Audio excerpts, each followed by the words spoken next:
বিরোধী সাংসদদের সাসপেনশনের প্রতিবাদে আজও সংসদে তুমুল হইচই। গান্ধী মূর্তির সামনে একজোট প্রতিবাদ বিরোধীদের। তৃণমূল সাংসদদের সঙ্গে শামিল রাহুলও। আজ দুপুরে বিরোধী জোট ইন্ডিয়ার চতুর্থ বৈঠক। আলোচনা হবে আসন সমঝোতা প্রচার কৌশল নিয়ে। যোগ দেবেন 26টি রাজনৈতিক দলের প্রতিনিধিরা। বিধানসভা চলায় আসতে পারছেন না হেমন্ত সোরেন। সংসদে তাণ্ডবের মাস্টার মাইন্ড যোগে বাংলায় দিল্লি পুলিশ। জিজ্ঞাসাবাদ করা হতে পারে ললিতের পরিবার এবং পরিচিতদের। তদন্তকারী দল গেল ললিতের বাগুইয়াটির বাড়িতে। বারুইপুরে তৃণমূল কর্মী সাইদুল আলী শেখকে খুনের ঘটনায় দুই মূল অভিযুক্ত এখনো অধরা। এলাকায় উত্তেজনা। পুলিশের সামনেই পলাতক অভিযুক্তদের 5টি বাড়িতে ভাঙচুর।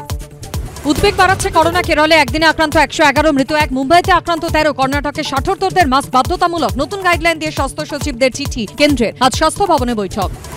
5-এর নিচে দার্জিলিং, 9 ডিগ্রিতে পুরুলিয়া, বাঁকুড়া, শ্রীনিকেতন, 10-এ বর্ধমান, 10:30-এ হাওড়া।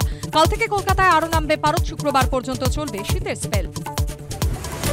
আজ দিল্লিতে বৈঠকে বিরোধী জোট ইন্ডিয়া। কি হবে আসন ভাগের ফর্মুলা?